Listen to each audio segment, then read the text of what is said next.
اور یہ جو شتونگڑا ہے جیلمی، اس کے لحاظ سے مجھے چونکہ مختلف حضرات کی طرف سے کہا گیا تو میں پہلے یہ سمجھتا رہا تھا کہ شاید کچھ لوگ اس سلسلہ میں کام کر رہے ہیں، لیکن اب اس کے بڑھتے ہوئے فتنے کے مقابلے میں آج سے میں اپنے شاگردوں کو دعوت دے رہا ہوں اور مرزا ملعون کو میں یہ کہہ رہا ہوں کہ اسے اپنے مسائل میں سے جس مسئلے پر سب سے زیادہ گھمنڈ ہے وہ ایک مسئلہ جس کو وہ کہتا ہے کہ صرف میں ہی سچا ہوں اور اہل سنت پر وہ حملہ کر رہا ہے، وہ لوڈ کر دے، اپلوڈ کرے وہ ایک مسئلہ جس پر اسے سب سے زیادہ گھمنڈ ہے۔ اللہ کے فضل سے میرے سینکڑوں شاگرد اس کا محاسبہ کر کے دن دہاڑے اس کو تارے دکھا دیں گے انشاءاللہ۔ یہ بلا وجہ نہیں بھونکا، اسے بھونکایا گیا، اس کا پٹا خود ڈھیلا کیا گیا اور مرزا قادیانی کی طرز پر اس کو اٹھایا گیا اور اگر اسے گھمنڈ ہے اپنے کسی علم پر، چونکہ اصل یہ فتنہ ہے جہالت کا فتنہ، تو پھر یہ سپریم کورٹ میں آ جائے، جو اپنا منشور جس کو یہ برحق سمجھنا چاہتا ہے، اللہ کے فضل سے ہم سینکڑوں دلائل سے اس کا بطلان واضح کریں گے۔ تو انہوں نے اس میں 4 جملے بولے ہیں مجھ سے متعلق، انشاءاللہ میں وہ اتار بھی دیتا ہوں، کیونکہ انہوں نے ریکویسٹ کی ہے کہ انجینئر صاحب ایک کلپ میرے بارے میں اپلوڈ کریں۔ سرکار کر دیتے ہیں انشاءاللہ۔ ہم تو چاہ رہے تھے کوئی بڑا باہر نکلے تو چلیں، اتنا بڑا نہیں لیکن ٹاپ 5 کے بڑوں میں تو یہ آتے ہیں، یہ باہر نکلے ہیں تو انشاءاللہ تعالی ہم تو ایسے گاہک کی انتظار میں تھے، آگے اللہ کے فضل سے 4 جو انہوں نے باتیں ارشاد فرمائی۔ نمبر 1، وہ کہتے ہیں اس بڑھتے ہوئے فتنے کا تدارک کرنا ضروری ہے، جس طرح کے باقی 2 فتنے ہیں، محمد بن سلیمان اور گیرٹ ولڈرز جس نے وہ گستاخانہ خاکے بنوائے، اور 30 نمبر پہ مجھے انہوں نے ذکر کیا۔ نمبر 2، انہوں نے کہا کہ یہ مرزا ملعون ہے، یعنی مجھے انہوں نے کہا کہ یہ لعنتی ہے، نعوذ باللہ۔ تم جس مسئلے میں بھی گھمنڈ رکھتے ہو نا کہ یہ تمہارا سب سے مضبوط مسئلہ ہے، اس سے متعلق ایک ویڈیو اپلوڈ کر دو۔ اب میں آگے ایکسپیکٹ کر رہا تھا کہ وہ آگے سے کہیں گے کہ میں اس ویڈیو کا جواب دوں گا، کہتے میرے ہزاروں سٹوڈنٹس جواب دیں گے۔ اوے تواڈے مرے بھی زندہ ہو جان نا، انجینئر دی ایک گل دا جواب نہیں دے سکتے۔ ہزاروں سٹوڈنٹس، اور چھڑ دیو اللہ دے بندے ہو، آپ نکل باہر۔ ہزاروں سٹوڈنٹس، یہ خود پتہ کیوں نہیں نکلتے؟ انہیں پتہ ہے ہم ہار گئے تو پورا فرقہ ہی ہار جائے گا، سمجھ آئی؟ اگر سٹوڈنٹ کا منہ ٹوٹ گیا نا تو کہیں گے یار ابھی تو ہم نے چھوٹا لانچ کیا تھا، کون سا میں ابھی سامنے آیا ہوں۔ بڑے کڈو، زندہ یا مردہ کڈو باہر انہوں نے۔ تواڈے تے برا وقت آیا ہے، تسی تے کہندے ہو مردے بھی زندہ ہوندے نے، کڈو باہر، لیاؤ سامنے۔ تو کہتے ہیں میرے ہزاروں سٹوڈنٹس میں سے نا کوئی جواب دے دے گا۔ نہ سرکار، ہمارے صحابہ کرام علیہم رضوان پر جب برا وقت آیا غزوہ حنین میں 12,000 کا لشکر تھا، صرف 80 بندے اللہ کے محبوب صلی اللہ علیہ وآلہ وسلم کے ساتھ رہ گئے، باقی سب چھوڑ گئے۔ ایک متکبرانہ جملہ نکل گیا صحابہ کی زبان سے کہ ہم بدر میں 313 تھے، غالب آئے، آج تو ہماری تعداد بھی زیادہ ہے کافروں سے۔ تو اللہ تعالیٰ نے کہا پھر تمہیں بھاگنے کی جگہ نہیں ملی، سب تتر بتر ہو گئے۔ اور نبی صلی اللہ علیہ وآلہ وسلم اپنے خچر پر سوار فرنٹ سے لیڈ کرتے ہوئے آگے بڑھ رہے ہیں دشمنوں کی صفوں کے اندر۔ انا النبی لا کذب انا ابن عبد المطلب، میں نبی ہوں اس میں کوئی شک نہیں، میں عبد المطلب کا بیٹا ہوں۔ یہاں پتہ چلتا ہے کہ لیڈر ہوتا ہے۔ ہاں، اور پھر آپ نے اپنے مبارک ہاتھوں سے ایک مٹھی بھری کنکریوں کی اور یوں کافروں کی طرف پھینکی، سب کی آنکھیں اندھی ہو گئیں، اللہ تعالیٰ نے فتح دے دی۔ اب اللہ کے محبوب علیہ السلام تو فرنٹ سے لیڈ کر رہے ہیں, تم کہہ رہے ہو ہمارے ہزاروں سٹوڈنٹس, جبکہ تم یہ سمجھ رہے ہو کہ 14 صدیوں میں اتنا بڑا فتنہ کوئی نہیں آیا, تو بڑوں کو نکالو, ہاں لگواؤ ہوا انہیں, چھوٹے چھوڑو, یہ کس دن کام آنے ہیں بڑے. ٹھیک ہے, تمہارا دعویٰ ہے کہ میں نے ایک فرقہ لانچ کیا ہے بقول تمہارے, تو پھر اس فرقے کا بڑا تو میں ہوا نا, تو اپنے بڑے نکالو نا. یہ الگ بات ہے کہ نہ ہماری کوئی چندہ بک, نہ ہماری کوئی مسجد, نہ کوئی مدرسہ, نمازیں تمہارے پیچھے پڑھیں, چندے تمہیں دیں جو تمہاری زندگی موت کا مسئلہ ہے. پھر بھی وہ جھوٹا الزام, اس گندگی کا الزام جو تمہارے بڑوں نے ڈالی ہمارے اوپر لگاتے ہو کہ ہم نے فرقہ لانچ کیا ہوا ہے. اور بھائی فرقے جب لانچ ہوتے ہیں تو وہ کہتے ہیں ہم مسلمان باقی سارے کافر, اور میں یہ کہتا ہوں تم سب مسلمان ہو, مجھے فرقہ کہہ رہے ہو. فرقے کہتے ہیں کہ چندہ نہیں دوسروں کو دینا, میں تو کہتا ہوں کہ ہم نے کوئی چندہ بک بنائی نہیں, ہم چندہ بھی تمہیں دیتے ہیں. چلو, فرقے کہتے ہیں جی مسجد لادہ سے بناؤ, اسلام آباد میرا دوسرا شہر ہے, کتے کی طرح لڑتے ہیں مولوی اپنی مسجدوں کے لیے, ایک بریلوی بنا لینا سر تک پھاڑتے ہیں دوسرے کے. پھر دیوبندیوں کو جب تک مسجد نہ ملے, ان کے منہ میں ہڈی نہ جائے, ان کو سکون نہیں آتا. پھر اہل حدیث کے منہ میں بھی ایک ہڈی دینی پڑتی ہے, شیعہ کے منہ میں بھی ایک ہڈی دینی پڑتی ہے, تب جا کے سکون سے بیٹھتے ہیں سیکٹروں میں, کتے کی طرح لڑتے ہیں. یہ میں 15-20 سال سے دیکھ رہا ہوں. پھر ایک ایک فرقے میں بھی لڑتے ہیں, یعنی اگر بریلویوں کی 2 پارٹیاں آ گئی وہ ایک دوسرے کے سر پھاڑتے ہیں, FIR کٹتی ہیں. تو یہ ساری ہڈیاں ہم نے تمہارے منہ میں پہلے دی ہوئی ہیں, اب ہمیں فرقہ کہہ رہے ہو. چلو ٹھیک ہے, for the sake of argument نکالو اپنا بڑا باہر. بریلویوں کو شوق ہے نا, نکالو مفتی منیب الرحمان صاحب کو حفظہ اللہ تعالی, میں ان کے قدموں میں بیٹھوں گا, اس کرسی پہ انہیں بٹھاؤں گا. صحیح, ہاں. جو بندیوں کو بڑا گھمنڈ ہے نا, نکالو مفتی تقی عثمانی صاحب کو. اہل حدیث کو گھمنڈ ہے, ساجد میر صاحب کو نکالو. شیعہ کو کوئی ایشو ہے تو ساجد نقوی صاحب کو نکالو, میں ان کے قدموں میں بیٹھوں گا. آئے ہم سے عقیدہ توحید پہ بات کریں, عقیدہ ختم نبوت پہ بات کریں, ان ایشوز کے اوپر بات کریں. اور یہ بھی ان کے شوق کی وجہ سے, مجھے کوئی شوق نہیں ہے کہ جن کی ویڈیوز کو 200-250 بندہ نہ دیکھتا ہو, جب تک میری تصویر نہ لگا لیں, ہزاروں میں وہ ویڈیو نہ جائے, میں نے ان کے ساتھ بیٹھ کے کیا کرنا ہے. چلو انہیں شوق ہے نا کہ جی وہ انجینئر صاحب کو ہمارے ساتھ بٹھا دیں, جی بیٹھ جاتے ہیں. کوئی بھی تیار نہیں ہوگا ان کے بڑوں میں سے. اور یہ بھی کہہ رہے ہیں کہ جی میرے شاگرد جواب دیں گے. تو آپ جواب دے, شاگرد جواب دیں گے. اللہ دے بندے ہو, تسی رل کے نہ جواب دے سکتے. اور میں تیری فرمائش پوری کر لگا انشاءاللہ, رکھن لگا شاید جیدہ تو جواب دینا ہے, اور ٹائم قیامت تک کی. ہاں کوئی چیلنج نہیں ہے. میں نے ایک ہفتہ نہیں گزرنے دیا, میں نے چونکہ اتوار کو ہی بولنا ہوتا ہے نا, تو پہلی اتوار یہی آئی ہے, تو میں نے ادھار نہیں رکھا اگلی اتوار تک. میں وہ کلپ آپ کی فرمائش کے اوپر ڈاکٹر صاحب بنانے لگا ہوں, اور آپ کی آنے والی نسلوں میں بھی کوئی جواب دے دے, علمی جواب, ایویں نہیں کہ جواب اپلوڈ ہو گیا. ہاں تسی جواب اپلوڈ کر دے ہو, ٹھیک ہے, جلوس کٹ دے ہو, روم دے ہو, پٹ دے ہو, ساڑی جگہ کٹ پہ گئی ہے. اتنے سکون سے میں بیٹھا ہوتا تھا یار 200-250 بندوں کو لے کے, انہوں نے بیٹھے بٹھائے کتنی بڑی مصیبت میرے لیے کھڑی کر دی ہے. کیونکہ ہمارا تو زیادہ تر سوشل میڈیا کے اوپر کام ہے, تو میری تو خواہش نہیں ہوتی ہے کہ یہاں پہ کوئی بہت زیادہ جھمگٹا لگے, سوائے اس کے کہ ایک بار ضرور آئیں آپ زندگی میں, ملیں, ملاقات کریں, اور تصویر کھنچائیں, اور پھر جا کے دعوت کا کام کریں. ہم نے کون سی کوئی چندہ بک بنائی ہوئی ہے, کوئی پیری مریدی شروع کی ہے, کوئی مزار بنایا ہے بھائی, جگہ بھی کرائے کے اوپر ہے بھائی, کوئی مزار نہیں بننا ادھر, بے فکر رہیں آپ. تو یہ سامنے بڑوں کو لے کے آئیں یا خود آئیں, یہ بچوں کو چھوڑیں. تیسری بات انہوں نے کی کہ یہ انجینئر کا فتنہ پلانٹ کیا گیا ہے جس طرح مرزا غلام احمد قادیانی کو پلانٹ کیا گیا تھا. اندازہ کریں, اوے بے شرمو, جن کے ابوں نے اشرف علی تھانوی رسول اللہ اور چشتی رسول اللہ اور شبلی رسول اللہ اور معاویہ رسول اللہ پڑھوایا ہوا ہے, ان کی اوقات کے مجھے غلام احمد قادیانی دجال کے ساتھ تم لوگ ملا رہے ہو. بے شرمو, تم لوگوں نے ختم نبوت کے نام کے اوپر چندے بٹورے ہیں, جبکہ تمہارے ابوں نے اپنے ناموں کے کلمے پڑھائے اور تم آج تک چھاپ رہے ہو, اور مجھے کہہ رہے ہو کہ یہ جو ہے وہ غلام احمد قادیانی دجال کی طرح فتنہ پلانٹ ہوا ہے. یہ جناب آپ کے سر کے اوپر اللہ تعالیٰ نے ایک ایسی تلوار لٹکا دی ہے کہ قیامت تک اب بنو امیہ کی چیخیں انشاءاللہ بلند ہوں گی.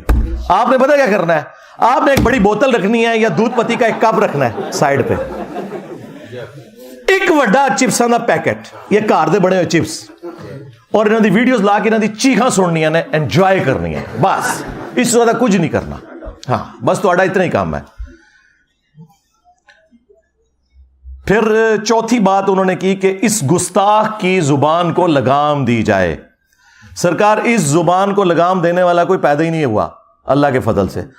زبانوں کو ان کی لگام ملتی ہے جو ریاستی اداروں کے چندوں کے اوپر ان کا کام کرتے ہیں اور at the end of the day انہی کے گلے کاٹ رہے ہیں.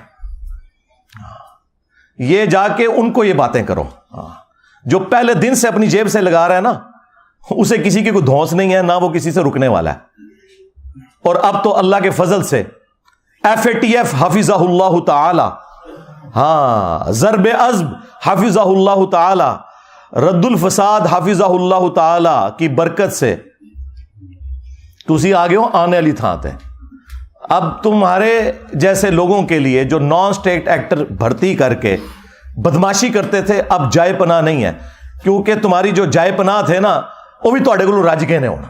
ہاں جو یہ کہتے ہیں کہ جی اس کو ایجنسیوں نے لانچ کیا ہے, وہ میرے بھائی لانچ تو وہ ہوتے ہیں جو چندے لیتے ہیں, جو ایجنسیوں کے لوگوں کو بھی اپنی جیب سے کھلاتا ہو جب یہاں مہمان بن کے ہیں, ویسے نہیں کو میں پیسے لائے انہوں نے.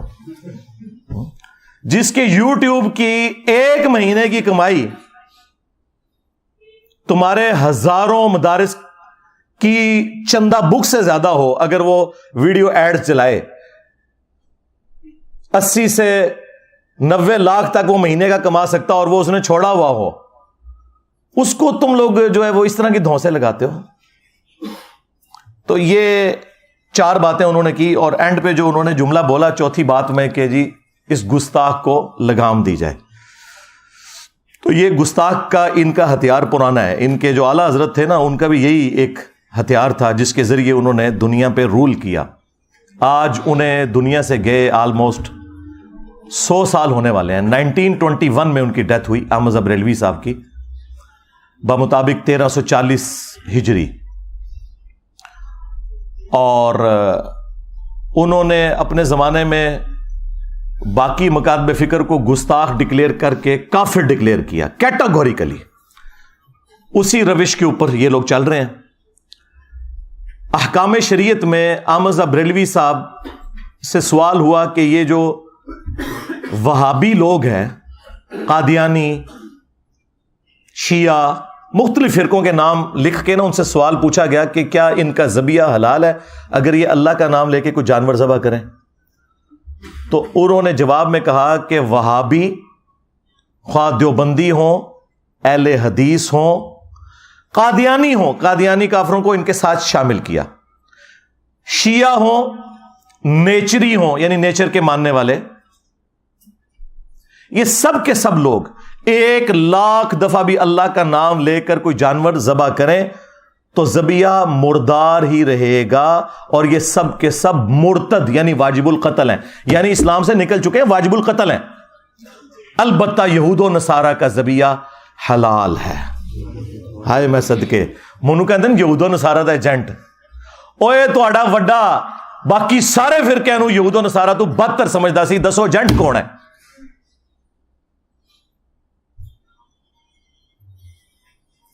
پھر ملفوظات اعلی حضرت جو ان کے اپنے بیٹے نے جمع کی, مصطفیٰ رضا خان نوری, جن کی وہ مشہور نعت ہے تو شمع رسالت ہے عالم تیرا پروانہ, اپنے بیٹے نے جمع کی ہے, کسی اور نے لکھ کے متھے نہیں ماری. اور اس سے بھی بڑھ کر جو ملفوظات اعلی حضرت کا پہلا حصہ ہے وہ اعلی حضرت نے خود پڑھا ہے, اور اینڈ پہ اس کی شان میں ایک ربائی بھی لکھی ہے, وہ بھی ہم اس کے ساتھ اٹیچ کریں گے, ربائی سائڈ پہ کونے میں لگا کے, کہ یہ بڑا اچھا کام کیا ہے اس نے کہ میرے جو ملفوظات ہیں ارشادات عالیہ اقوال زرعی اس نے جمع کی ہیں. وہ ارشادات عالیہ آپ سنیں. ان سے سوال ہوا کہ اگر وہابی, دیوبندی اور اہل حدیث امام نماز پڑھا رہا ہو تو ہم نماز ان کے پیچھے پڑھیں یا الگ سے پڑھیں؟ انہوں نے کہا کہ ان کی نہ نماز نماز ہے نہ جماعت جماعت ہے. انہوں نے کہا انہاں دی اپنی نہیں پی ہوندی, ہماری کہاں سے ان کے پیچھے ہوگی. دوسرا سوال ان سے ہوا کہ یہ بتائیں کہ وہابیہ کی جو مسجدیں ہیں دیوبند اور اہل حدیث کی, کیونکہ اعلیٰ حضرت ان کو ملا کے کہتے ہیں وہابیہ. یہ جو مساجد ہیں, ان مساجد میں ہم نماز پڑھ لیں. اب آپ جواب سنیں اور آپ حیران ہو جائیں گے کہ انہوں نے کیا کہا. انہوں نے کہا کہ کفار کی مساجد مثل گھر کے ہے. ہاں, یہ نیو ٹی وی پہ بیٹھ کے مولوی کہہ رہے تھے اسی تک کدے ایک دوے نو کافر نہیں کیا. نسے دوئے جھوٹے ہو, فراڈیو. دیکھو کیسا ننگا کیتا ہے تو انہوں پوری پاکستانی قوم نو پتا چل گیا. پاکستان کی ہسٹری کا سب سے فیمس پروگرام ہوا ہے وہ. ساروں کی تسلی ہوگی جی انجینئر صاحب بیٹھتے نہیں مولویوں کے ساتھ. دیکھو مولویوں نال میں بیٹھا جے اینی چھوٹی جی دیر اچ میں چگے لاتے جے نہ دے. کفار کی مسجد مثل گھر کے ہے. اللہ کہتے ہیں جس طرح عام گھر ہے نا اس طرح کفار کی مسجد. اور اندازہ کرو کفار کی مسجد, بھائی کفار کی تو عبادت گاہ ہوتی ہے. اعلیٰ حضرت صاحب تو انہوں الفاظ دا چناؤ بھی نہیں آمدا. کفار کی کون سی مسجد ہوتی ہے؟ مثل گھر کے ہے. یعنی جس طرح گھر میں نماز ہو جاتی ہے نا مجبوراً, بس اس طرح بہرحال ان کو آپ مسجد کے طور پہ نہیں ان کو ٹریٹ کریں گے. تیسرا پوچھا گیا ان کی اذان. اب اذان کی کیا حیثیت رہ جانی, تو انہوں نے کہا ان کی اذان بھی نماز اور جماعت کی طرح باطل ہے, البتہ جب اللہ کا نام آئے یا رسول اللہ کا نام آئے صلی اللہ علیہ وآلہ وسلم تو آپ عز وجل و صلی اللہ علیہ وآلہ وسلم کہہ لیں. بس اس سے زیادہ اذان کا بھی جواب دینے کی ضرورت نہیں ہے. یہ جناب وہ لیگیسی ہے جو بریلویت لے کر چل رہی ہے. اب میں اشرف آصف جلالی صاحب کو یہ پوری پکچر سامنے رکھنے کے بعد نا ان کی ڈیمانڈ کے اوپر جو انہوں نے کہا تھا وہ میں 4 ریفرنسز رکھنے لگا ہوں. حق 4 یار کی نسبت سے, بلکہ 5 تن پاک کی نسبت سے 5 ریفرنس رکھ دیتے ہیں. ٹھیک ہے, کیونکہ حق 4 یار سے تو اسے مسئلہ نہیں ہوگا. جب میں 5 تن پاک کہوں گا نا تو اس کی رگ پھڑکے گی. 5 تن پاک کی نسبت سے. اور پھر میں ان کی عوام سے کہوں گا کہ اب ان کو پوچھو تم علمی طور پر کہ تم لوگ کس لیگیسی کو آگے لے کے چل رہے ہو.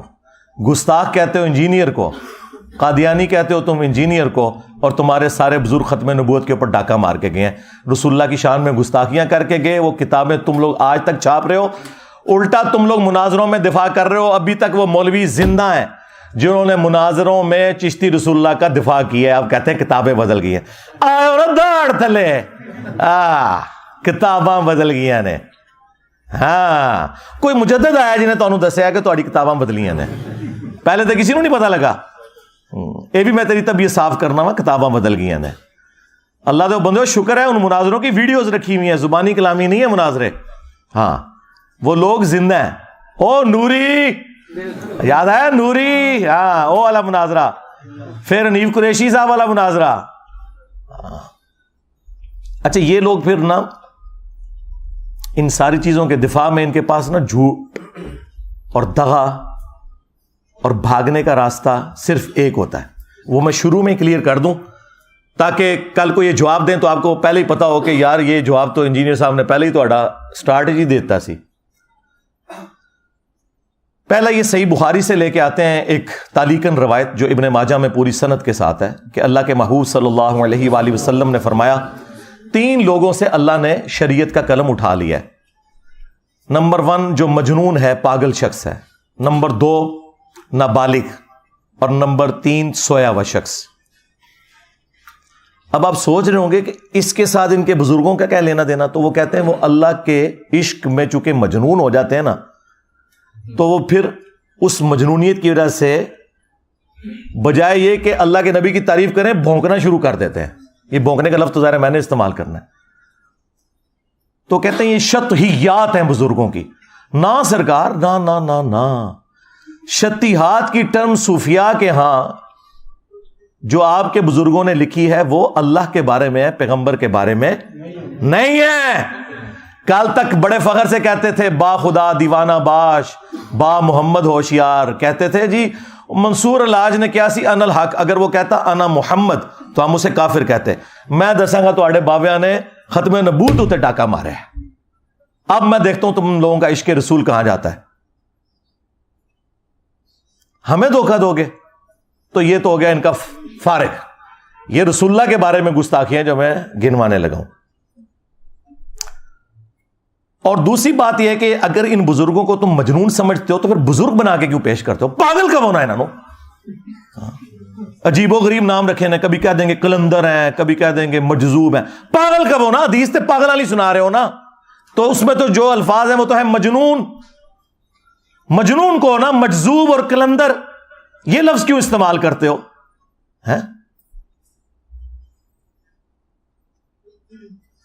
دوسری دلیل یہ صحیح مسلم سے پیش کرتے ہیں. وہ کہتے ہیں دیکھیں اللہ کے نبی علیہ السلام نے توبہ کرنے والے شخص کی مثال بیان کی جو گناہ کرنے کے بعد اللہ کی طرف رجوع لاتا ہے، اور اللہ تعالیٰ کو اس کے اس عمل سے کتنی خوشی ہوتی ہے.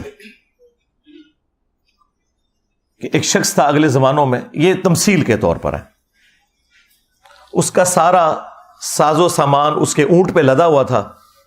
وہ ریگستان میں ایک جگہ رکا، اس کی آنکھ لگی، اچانک اس کا اونٹ غائب ہو گیا. آنکھ کھلی، اونٹ سامنے نہیں تھا. اب وہ اپنی موت کا انتظار کرنا شروع ہو گیا. ظاہر ہے ریگستان میں تو کئی دن تک آپ کے پاس کوئی چیز ہی نہیں ہے، اسی اونٹ کے اوپر آپ کا سامان ہے. اسی میں اسے اونگ آئی. تھوڑی دیر بعد جب آنکھ کھلی تو اس کے سامنے اونٹ واپس تھا. یعنی ایک موت کے بعد دوبارہ اسے زندگی مل گئی. تو خوشی میں اس نے اللہ کا شکر ادا کیا اور اس کی زبان لڑکھڑا گئی. بجائے یہ کہنے کے کہ اے اللہ میں تیرا بندہ تو میرا رب، اس کی زبان سے نکل گیا اے اللہ تو میرا بندہ میں تیرا رب. اچھا آگے الفاظ ہیں وہ پڑھتے ہی نہیں. من شدت الفرح، خوشی کی شدت کی وجہ سے زبان لڑکھڑا گئی. یہ نہیں تھا کہ بیٹا پڑھ چشتی رسول اللہ. دیکھیں کس چیز کو کہاں سے ملاتے ہیں. اور یہ بزرگ بھی دیکھیں خاص حالت میں ہوتے ہیں. پھر میں وہ خادم حسین رضوی صاحب والی بات کروں گا، انہوں ہلکا نہ جانو. ہاں جڑا پونکدا جے نبی تے پونکدا جے. تو تواڈے بزرگ بھی نبی تے پونک کے گئے نے. تو دیکھو جنہ انہوں نے پچھلے 1200 سال پونکیا سی، 12 سال اللہ تعالیٰ نے کڈی وڈی بلا چھڑ دیتی ہے. ہاں سارا گند صاف ہو گیا جے 12 سال. ہوں صرف میمز بننیاں جے. ہاں ہوں تہاڈی چیخاں لوگ سنتے ہیں ایک وڈی بوتل رکھ کے یا دودھ پتی دا کپ رکھ کے، ہاں تے نال ایک چپساں دا پیکٹ، بس اے تہاڈی ٹوٹل اوقات جے. ہوں اب اس سے وہ نا پلی لیتے تھے کہ وہ دیکھیں وہ اس کی بھی تو زبان لڑکھڑائی ہے اگر ہمارے بزرگوں کی. پھر میں یہ بات کروں گا، یہ پھر بات اللہ کے بارے میں ہے، رسول اللہ کے بارے میں نہیں ہے. میں بریلویت دی دائی ہاں، 31 سال میں بریلوی رہا. میرے تو وڈا کیڑا بریلوی ہے. اج بھی میں بریلوی بن کے باواں تے کوئی بھابی میرا مقابلہ نہیں کر سکتا. ہاں منو دسو گے. ہاں با خدا دیوانہ باش، با محمد ہوشیار. دیوانگی صرف اللہ کے لیے ہے، رسول اللہ کے لیے دیوانگی نہیں چلے گی. ہاں جی اب وہ جناب پنج تن پاک کی نسبت سے آپ 5 حوالے لے لیں. سب سے پہلے چشتی رسول اللہ، ہائے مشہور زمانہ. اب ویسے حشر بیشت والوں نے نا اس واقعے کو نا چینج کر کے نا وہ چشتی رسول اللہ کی جگہ بھی محمد رسول اللہ کر دیا. باقی سارا واقعہ اونج ہی لکھے آ جائے. مولوی دی عقل ہی پوری جی ہوندی جے. وہ کہتے ہیں جی وہ معین الدین چشتی المتوفا 633 ہجری. اب پتہ نہیں انہوں نے یہ کیا کہ نہیں، ہم 1 ٹن حسن ظن رکھتے ہیں کہ انہوں نے نہیں کیا ہوگا، ان کے کسی ماننے والے نے لکھ دیا.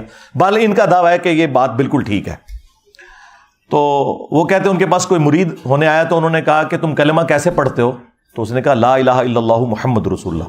تو انہوں نے کہا ایک دفعہ میرے کہنے پہ پڑھو لا الہ الا اللہ چشتی رسول اللہ. نعوذ باللہ. وہ کہتے ہیں اس نے پڑھ دیا. وہ اتنے خوش ہوئے کہ اس خوشی میں انہوں نے اسے بیعت کیا، انعامات سے نوازا، اور اینڈ پہ جاتے جاتے انہوں نے کہا کہ وہ کلمہ تو وہی تھا جو پہلے تم نے پڑھا تھا، یہ میں نے تمہارا امتحان لیا تھا. اب یہ آخری جملے پکڑ کہتے ہیں دیکھیں انہوں نے رجوع کر لیا. نا بھائی جس وقت اس نے چشتی رسول اللہ پڑھایا تھا اس وقت وہ پڑھانے والا خود بھی کافر ہو گیا تھا، جب تک کہ وہ خود کلمہ پڑھ کے مسلمان نہ ہوتا. اور کافر ہونے کی وجہ سے اس کی بیعت بھی ٹوٹ گئی، چاچی بھی گئی. اوے چاچو پہلے چاچی نہ نکاح دوبارہ کر، پھر مرید دوبارہ کر. چاچو تیری چاچی گئی. ہاں کلمہ کفر بولنے سے نکاح ٹوٹ جاتا ہے. آپ کو تو کہتے ہیں آپ جھوٹی موٹی بھی قادیانی لکھ کے چلے جائیں جرمنی تو ہو جائیں گے. تو آڈے بابے سچی مچی اپنے نامہ دے کلمے پر آنٹتے وہ نہیں ہون گے. دیکھا کتنے چک مارے جا کے میں چیکاں سنو انہاں دیاں. کہتے بعد اجتے کر لے بعد چھڈو بھائی. کیا سیدنا ابو بکر عمر عثمان و علی رضی اللہ عنہم اجمعین وعلیہم السلام اجمعین اپنے دور خلافت میں نیو مسلمز کو پہلے اپنے ناموں کے کلمے پڑھاتے تھے؟ بے شرمو اپنے بابوں کو بچانے کے پیچھے جھوٹا دفاع کرتے ہو کہ جی بعد اج کر لیا سی. اس طرح نہیں ہوتا. توبہ کرنے کا پھر طریقہ یہ ہے کہ خود سے پہلے مسلمان ہوں گے, خود پہلے ایک پیر تلاش کریں گے, کیونکہ وہ چین بھی ٹوٹ گئی, اس کی اپنی بیعت بھی ٹوٹ چکی ہے, اس کو کہاں سے مرید کرے گا. اچھا یہ میں نے زخم ان کا اتنا چھیلا. اب دیکھیں ایک ایک کر کے سارے میدان میں آئے کہ یہ کتابیں چینج ہو گئی ہیں نا, واقعہ ہے ہی غلط ہے میں صدقے میرے تو پہلے کیوں نہیں سی پتا. تو پچھلے 1000 سال کے سارے بزرگوں کا علم غیب فارغ ہو گیا. آپ تو کہتے ہو بزرگ دلوں کا حال جانتے ہیں, کتابیں چھاپتے رہے بزرگ, کسی کو نہ پتا چلا. وہ مجدد کون ہے جس نے تمہیں بتایا؟ ہاں یہ میں for the sake of joke کہہ رہا ہوں, مجھے کوئی ضرورت نہیں ان سے کوئی سرٹیفکیٹ لینے کی. یہ ان کو شوق ہوتا ہے مجدد کہلوانے کا. وہ بتاؤ کس نے تمہیں بتایا؟ کہتے ہیں دیکھیں جی اعلیٰ حضرت نے نا فتاوی رضویہ میں لکھا ہے کہ اگر کوئی شخص یہ کہہ دے انا رسول اللہ تو وہ کافر ہوگا. یار اعلیٰ حضرت نے کیڑی راکٹ سائنس ہے جڑی عوام نو دسی ہے, تو سب مسلمانوں کو پتا ہے. یہ اس کا فخر بتا رہے ہیں کہ جی انہوں نے بہت پیارا فتویٰ دیا, جو کہ کہہ دے رسول اللہ کے بعد کہ میں اللہ کا رسول ہوں تو وہ کافر ہوگا. ایک کیڑی ہونے کوئی ایسی وڈی گل ہے جڑی سمجھاتی امت نو. یہ پتا انہوں نے کیوں نکالا؟ کیونکہ میں اعلیٰ حضرت نو پھاڑ لیا. ہائے صدقے. اعلیٰ حضرت نے فتاوی رضویہ میں لکھا کہ جو چشتیہ کے بزرگ ہیں نا, ان کی کتابوں کا کوئی اعتبار نہیں ہے. تو انہوں نے اعلیٰ حضرت کے پیچھے چشتی رسول اللہ کو چھپا لیا کہ حشد بشت بھی چشتیہ کے بزرگوں کی کتاب ہے, لہٰذا نا اعلیٰ حضرت بری ہیں اس سے. وہ تو پہلے ہی کہہ چکے ہیں کتابیں بدل چکی ہیں, تو ہمارے مجدد تو اعلیٰ حضرت ہیں. نا سرکار, وہ 14ویں صدی دے مجدد نے, 15ویں ہے. ہاں ایس صدی دا مجدد چاہیے, وہ تو 14ویں صدی دے مجدد نے. اور دوسرا اعلیٰ حضرت سے بھی یہ غلطی ہو گئی, انہوں نے فتاوی رضویہ کے اندر ایک کتاب کی تعریف کی 7 سنابل, اور کہا کہ یہ کتاب رسول اللہ کی بارگاہ میں مقبول ہے. اس کتاب میں چشتی رسول اللہ نکل آیا ہے. لہذا اعلیٰ حضرت کا کہنا کہ چشتیہ کی کتابوں کی کوئی حیثیت نہیں ہے, وہ فارغ, کیونکہ وہ عام بات تھی, یہ خاص بات ہے. انہوں نے کہا کہ نبی علیہ السلام کی بارگاہ میں 7 سنابل مقبول ہے, اور اس کے فارسی نسخے بھی ہمارے پاس موجود ہیں. ہم ایک ایک ریفرنس لگائیں گے. 100 سال پرانے نسخے موجود ہیں, اس میں لکھا ہوا ہے چشتی رسول اللہ. اور اس میں اینڈ پہ بڑی پیاری بات لکھی ہوئی ہے کہ خواجہ نے کہا کہ میں کیا ہوں, میں تو رسول اللہ کے کمینے غلاموں میں سے غلام ہوں. ہائے ہائے. تو ہمارے ایک اسٹوڈنٹ نیچے کامنٹس کیے ہوئے تھے, اور ایک کمینہ ہی نکلے ہو تو, اپنے نا دا کلمہ پڑھایا, کمینہ ہی نکلے. صحیح کیا ہے اس گل دی میں تائید کرنا, تو واقعی کمینہ غلام نکلے, جھوٹیا. اچھا وہ اعلیٰ حضرت نے اب اس کتاب کی تعریف کر دی, اس کے اندر چشتی رسول اللہ نکل آیا. اب ان کے پاس کوئی بھاگنے کا راستہ نہیں ہے. اور سب سے بڑھ کر ان کے جو مولوی آج کل چھوٹے موٹے انہوں نے لانچ کیے ہوئے ہیں, وہ اس مناظرے میں بیٹھے ہوئے ہیں جس میں چشتی رسول اللہ کا یہ دفاع کر رہے ہیں وہابیوں کے سامنے, اور یہ چھوٹو بیٹھ کے کہہ رہا ہے سبحان اللہ. خواجہ نے کیا فرمایا؟ سنو کہ میں کون ہوں اور کیا ہوں. محمد الرسول اللہ صلی اللہ علیہ وسلم کے دربار کے کمینے غلاموں میں سے ایک ہوں. کمینے غلاموں میں سے ایک ہوں. کمینے غلاموں میں سے ایک ہوں. ہائے میں صدقے. واہ واہ واہ واہ واہ واہ واہ. میں نے یہ اہمی دعویٰ نہیں کیا تھا کہ زندہ مردہ کر لو, ہوں اس دعوت حق کے آگے آپ بند باندھنا ممکن نہیں ہے. کیوں؟ میرے نبی سا ہے ہی کوئی نہیں, تیرے سارے بابے شاہ ہی کوئی نہیں رسول اللہ کے مقابلے پر صلی اللہ علیہ وآلہ وسلم. اب ان کے پاس بھاگنے کا کوئی راستہ نہیں. یہ آخری بات تھی. اچھا اب وہ کہہ رہے ہیں کہ جی انجینئر صاحب کے ہم ساتھ ہیں, آپ احتجاج کریں. اچھا, انجینئر صاحب کے خلاف احتجاج کرنے سے سارے کٹھے, اور تمہارے بزرگوں کا گند صاف کرنے کے لیے میں نے احتجاج کرنا ہے؟ دیکھو اپنا گند خود صاف کرو, میں نے تمہیں بتانا تھا. ہماری تو یہ پالیسی نہیں ہے, کوئی احتجاج نہیں, کوئی بینر نہیں, کوئی جلسہ جلوس نہیں, ضرورت ہی کوئی نہیں. ہم نے کیوں کرنا ہے یہ؟ ہم تو گھر بیٹھ کے وہ آپ کی چیخیں انجوائے کرتے ہیں. وہ مجھے جسٹس وقار سیٹھ صاحب یاد آ کے جب انہوں نے وہ مشرف صاحب کا فیصلہ لکھا نا, تو صبح میڈیا کے لوگوں نے کہا سرکار پوری دنیا چال چال مچ گئی ہے تھوڑے فیصلے نہ. انہوں نے کہا مجھے تو نہیں پتا, میں تو ریسلنگ دیکھ کے سوتا ہوں رات کو. ہاں بالکل, میں بھی جسٹس وقار سیٹھ کی طرح, میرے بھائی میرے پاس تو اسمارٹ فون بھی نہیں ہے.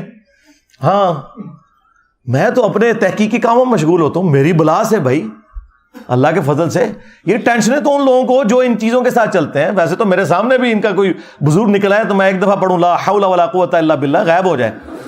ہاں مجھے کیا فرق پڑتا ہے. اچھا, اب اس کے ساتھ امپلائڈ ہے وہ دوسرا حوالہ اشرف علی تھانوی رسول اللہ. ہاں اس کا جواب بھی بریلویوں سے چاہیے. کیسے چپ کیے ہوئے ہیں, چشتی رسول اللہ کا دفاع کرتے ہوئے کہتے ہیں رہ گیا اشرف علی تھانوی رسول اللہ, تو اس کا جواب دیوبندی خود دیں گے. ہائے میں صدقے دیوبندی بریلوی بھائی بھائی بن گیا. ہاں کتنی احتیاط ہو رہی ہے جناب. ابھی تک کافر کہتے تھے ایک دوسرے کو, اب کہہ رہے ہیں ہم جواب بھی نہیں دیں گے. دے گا تو اشرف جلالی جواب دا دسیں گا کہ اشرف علی تھانوی نے اپنے نام کا کلمہ پڑھنے والے مرید کو تسلی دی. خواب میں بھی اس نے پڑھا اور بعد میں بیداری میں بھی پڑھا, اور وہ بھی یہی لیم ایکسکیوز کرتے تھے کہ جی وہ اس کی زبان لڑکھڑا گئی, وہ اپنی ہوش میں تھا. میں نے کہا جی دیوبندیوں کے ساتھ بالکل ایگری کرتا ہوں. میں نے اس مرید کو کچھ نہیں کہا, میں نے بابے کو کہا ہے, بابی کو نہیں کہا. بابے کو جب پتا چلا کہ اس کا مرید خواب میں بھی اور اس کے بعد اٹھنے کے بعد بھی پڑھ رہا ہے, تو بابے کا کام تھا کہ وہ کہتا کہ تو پڑھ لا حول ولا قوت الا باللہ. بابے نے کہا کوئی نہیں, تسلی ہے اس میں, تسلی ہے کہ تیرا پیر اشرف علی تھانوی متبع سنت ہے اس لیے تو اس کے نام کا کلمہ پڑھ رہا ہے. واہ واہ واہ, کیا شیعان علی مولا علی کے نام کا کلمہ پڑھتے تھے؟ کیا وہ علی رسول اللہ کہتے تھے؟ علی ولی اللہ آپ کہیں کوئی مسئلہ نہیں, ابو بکر ولی اللہ کہیں, عثمان ولی اللہ کہیں, عمر ولی اللہ کہیں. علی رسول اللہ کو کسی نے کہہ دیا وہ دار اسلام سے خارج. ظالموں, تم لوگوں نے اپنے بزرگوں کو بچانے کے پیچھے اپنی آخرت برباد کر لی. تو یہ دوسرا حوالہ ہے ان کے اپنے حنفی بھائیوں کا. ہاں اس کا جواب بھی چاہیے, فتویٰ چاہیے اس کے اوپر. اس طرح نہیں ہوگا کہ اپنی بات کر کے سائڈ پہ, اور کیسے یہ انہی دو کلموں کے اوپر ایک دوسرے کے ساتھ لڑتے رہے ہیں. وہ اشرف تھانوی رسول اللہ کا دفاع کرتے رہے, یہ چشتی رسول اللہ کا دفاع کرتے رہے. ٹھیک ہے, تو یہ میں نے ان کے سامنے امتحان رکھ دیا ہے کہ یہ اب تم نے دونوں باتوں کا جواب مجھے دینا ہے. یہ میں تمہارے کھاتے میں ڈال رہا ہوں. اس کی وجہ یہ کہ تم لوگ سامنے ہی نہیں آ رہے, اب اس پہ بات کرنا ہی چھوڑ گئے ہو. تیسرا حوالہ کشف المحجوب سے علی بن عثمان حجویری المتوفا 465 ہجری, المعروف داتا گنج بخش, جن کی کتاب مشہور ہے کشف المحجوب, لاہور میں مزار ہے. ہم ان کے بارے میں 1,00,000 ٹن حسن ظن رکھتے ہیں کہ انہوں نے نہیں لکھا ہوگا. میں کہتا ہوں بزرگوں کو بچاؤ, آپ کو کہ بعد میں ان کے مریدوں نے ڈال دیا, لیکن کہتے ہیں نہیں معرفت کی باتیں ہیں, آپ کو نہیں پتا. تو ٹھیک ہے, پھر معرفت کی باتیں ہیں تو ہم آپ کی عوام کو بتاتے ہیں یہ معرفت کی بات. انہوں نے صحب اور شکر کے اوپر چیپٹر باندھا, ایک چیپٹر نمبر 14. اس میں انہوں نے جنید بغدادی کا صحف بچانے کی خاطر حضرت داؤد علیہ السلام کے اوپر ایک گستاخانہ واقعہ منسوب کیا, اور بایزید بستامی کا شکر بچانے کی خاطر رسول اللہ کے اوپر ایک گستاخانہ واقعہ منسوب کر دیا, نعوذ باللہ. اور انہوں نے کہا کہ حضرت داؤد علیہ السلام بھی تو, ان کی نظر بھی اپنے ایک صحابی کی بیوی, جو صحابی کا نام تھا اوریا, اور وہ پورا واقعہ تورات کے اندر لکھا ہوا ہے, آج بھی تورات میں لکھا ہوا ہے. وہ ٹیمپرڈ تورات, تحریف شدہ, اس کے ریفرنس کو کوٹ کیا اپنا بابا بچانے کی خاطر. ایک تو ہے نا واقعہ نقل کیا, نہیں رزلٹ نکالا کہ وہ چھت پہ نہا رہی تھی تو اس پہ نظر پڑی انہوں نے اس صحابی کو جنگ میں آگے بھیج کے قتل کروا دیا اور پھر اس کی جو بیوہ تھی اس کے ساتھ خود شادی کر لی. نعوذ باللہ. حضرت داؤد علیہ السلام ایک پیغمبر کے اوپر جھوٹ باندھا جنید بغدادی کا صاحب بچانے کے لیے, اور کہا کہ سکر میں تو ہمارے نبی کی مثال بھی ہے, نعوذ باللہ, کہ ان کی نظر بھی اپنی صحابی کی بیوی پہ پڑی, زید ابن حارثہ کی بیوی سیدہ زینب, تو وہ حضور کو پسند آ گئی, تو اللہ نے اس صحابی کے دل میں اپنی بیوی کی نفرت ڈال دی, اور پھر اس عورت کے ساتھ حضور نے بعد میں شادی کر لی. نعوذ باللہ. اب کافروں کو کوئی اور سازش کرنے کی ضرورت نہیں ہے, جو ہمارے بزرگان بے دین نے کر دیا. اور یہ کتاب ضیاء القرآن پبلیکیشن نے چھاپی, پیر کرم شاہ صاحب کا جو ادارہ ہے, اور اس کتاب کے مقدمے میں پیر کرم شاہ صاحب نے صفوں کے صفحے کالے کیے ہیں کہ اس کتاب جیسی اور کوئی کتاب نہیں ہے. اور ہمارے جو بابا جی خادم رضوی صاحب تھے نا, جب تک وہ زندہ تھے میرے کو نسیرے نے, ہاں بہت ڈردے سی میرے کو, اور پتا سی انہیں چک وٹ لیا انہوں نے نجی محفل کیا انجینئر نہ چیڑو گلا صحیح پہ کرتا پر اسی گلا کر نہیں سکتے. وہ نہ کشف المحجوب لڑاتے تھے کہ جدہ کوئی مرشد نہ ہوئے کتاب پڑھ لے, تو میں نے اسی طرح پکڑ کہا تھا بابا جی کشف المحجوب, اس میں تمہارے رسول اللہ کا سکینڈل لکھا ہوا ہے, بول اب اس کے اوپر, یہ کتاب ہے مرشد پکڑنے والی. خادم رضوی صاحب کی زندگی میں 2017 کے اندر ایک ہفتے میں 7 لاکھ لوگوں نے ویڈیو دیکھی, جواب نہیں آیا. ہاں پہلی مرڈر اٹیمپٹ کرنے والا بندہ آ گیا جیل میں میرے پہ, ہاں اس کے بعد پہلی مرڈر اٹیمپٹ ہوئی تھی, ایک جواب آیا سی میرے کو, جواب نہیں آیا. یہ بکواسیات لکھی ہوئی. اچھا پیر کرم شاہ صاحب نے نا وہاں مقدمہ لکھا اور بڑی تعریف کی, لیکن ظاہر ہے مس ہینڈلنگ تو ہو جاتی ہے. اسی پیر کرم شاہ نے ضیاء القرآن جب تفسیر قرآن کی لکھی, اس میں جب سورۃ الاحزاب کی تفسیر کی باری آئی تو انہوں نے کہا کہ غیر مسلموں نے سازش کر کے ہماری کتابوں میں گستاخانہ واقعات داخل کر دی ہیں, جس میں سے ایک واقعہ سیدہ زینب اور زید ابن حارثہ اور نبی علیہ السلام سے متعلق, وہی واقعہ جو کشف المحجوب میں لکھا تھا انہوں نے کہا یہ کافروں کی سازش ہے, اور کشف المحجوب کے مقدمے میں لکھا کہ یہ بڑی بہترین کتاب ہے. ان 10 کافر کیڑا ہے جن نے سازش کر کے کتاب بھی چھپایا ہے, کتنی 2 نمبری. اگر اسے پتا نہیں تھا کتاب کی تعریف نہیں کرنی چاہیے تھی, اور اگر پتا تھا تو منافقت کی. جس طرح میں کہتا ہوں کہ اعلیٰ حضرت کو اگر نہیں پتا تھا تو پھر سمجھ لو کہ اعلیٰ حضرت کا علم غیب فارغ, کہ سبا سنابل کے اندر چشتی رسول اللہ لکھا ہوا ہے, ہاں, اور غوث وقت کا علم غیب فارغ, باقی دشائی کوئی نہیں. اور اگر اسے پتا تھا پھر ایمان فارغ. اب مجھے بتائیں, میں اگر انہیں بند گلی میں داخل کر دوں, انہیں بھاگنے کا راستہ نہ ملے, تو انہوں نے میرے سر کی قیمت ہی رکھنی ہے نا. ہاں, اس کے سر کی 22 کروڑ عوام میں ایک بندے کے سر کی قیمت رکھی گئی ہے. وہ خود قتل کرے اپنے جذبہ ایمانی پر, میں اس کو 5 لاکھ روپے انعام دوں گا. 5 لاکھ روپے کا انعام کا اعلان کرتے ہیں جو مرزا جیلمی کو قتل کرے گا. 100% میں اعلان کرتا ہوں, 100% میں اعلان کرتا ہوں. تو کیا ملا ہے؟ دیکھ لو کہ تمہاری اس طرح کی حرکت کرنے سے مجھے نقصان تو کوئی نہیں ہوا, اور اس چکر میں بالکل نہ رہنا کہ میرا حوصلہ کہیں پہ پست ہوتا ہے. نہیں, میری تو آکسیجن ہی تمہاری چیخیں ہیں. ہاں, مجھے ٹھنڈا کرنا ہے نا تو بس چپ ہو جاؤ, ہاں, ورنہ بولو گے تو میں منجی ٹھوکاں گا. ہاں, ذہن وچ رکھنا, میں وہ نہیں ہوں کہ میں چپ کر کے بیٹھ جاؤں. بالکل چپ کر کے وہ بیٹھتے ہیں جو لوگوں سے چندے کھاتے ہیں, ہاں, جو ایجنسیوں سے پیسے لے کے ان کی کاز کے لیے کام کرتے ہیں, جو اپنی جیب سے لگاتے ہیں نا, جو غریب نواز لوگ ہوتے ہیں. تو اڑے غریب نواز تے جالی نے غریب نواز ویکھنا تے ایتھے آؤ. ہاں, سینکڑا بندیاں نو اپنی جیب تو کھوائی دے, اور پچھلے 10-12 سال سے کھلا رہے ہیں اللہ کے فضل سے, اور کسی پہ احسان نہیں ہے, اپنی آخرت کی فکر میں ہے. صرف اس لیے کہ میرے پہ کوئی الزام نہ لگایا کہ اس نے چندہ بک بنانے کی خاطر یہ سب کچھ کیا. مدرسہ کوئی نہیں بنایا, مسجد کوئی نہیں بنائی, کوئی فرقہ لانچ نہیں کیا, تم سب کو مسلمان سمجھتا ہوں. کوئی ایک بہانہ تمہارے پاس میں نے نہیں چھوڑا کہ جو میرے اوپر لگا سکو اللہ کے فضل سے.